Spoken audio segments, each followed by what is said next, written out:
ఒకేసారి సముద్రంలో అతిపెద్ద సంక్షోభం వస్తుంది. ఓ పక్కన హౌతీ తీవ్రవాదులు వాణిజ్య నౌకల మీద దాడులు చేస్తూ ఉంటే మొన్నొకసారి ఒక 15 నౌకలు, ఒకరోజు 6, ఒకరోజు 3, ఓ రోజు 2 అట్లా టోటల్గా ఒక 15 నౌకల మీద దాడులు చేస్తే ఈలోపు అమెరికాతో పాటుగా యూరప్ దేశాలకు సంబంధించినటువంటి 10 దేశాలతో కూడిన టాస్క్ ఫోర్స్ వాటిని కంట్రోల్ చేయడానికి ప్రయత్నిస్తుంటే అయినా దాడులకు పాల్పడుతూ మొన్ననే 50 వాణిజ్య నౌకల మీద దాడులు చేసింది హౌతీ తీవ్రవాద వర్గం. ఇప్పుడు ఆ తర్వాత అవి కాకుండా మరొక వైపున యువతలు ఉన్నటువంటి మన ప్రాంతంలో కూడా వచ్చి మరి మన మాల్దీవుల దగ్గర షిప్స్ మీద దాడులు కావచ్చు, అంతకుముందు భారత సరిహద్దుల్లో ఉన్నటువంటి షిప్స్ మీద దాడులు కావచ్చు చేయటం.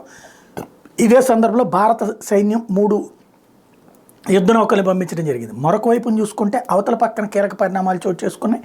సముద్రపు దొంగలు రెచ్చిపోయి సోమాలియాకి తీసుకువెళ్తున్నటువంటి వాణిజ్య నౌకని మనం రక్షించి తెచ్చాం.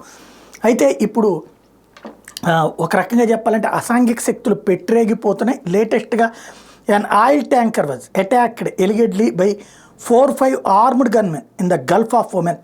An advisory group run by the British military and a private intelligence firm said that unauthorized people in military uniforms boarded the ship identified as Saint Nicholas and earlier named Suez Rajan. ఒకప్పుడు Suez రజాన్ అనేటువంటి వాణిజ్య నౌక, ఇప్పుడు దాని పేరు Saint Nicholas.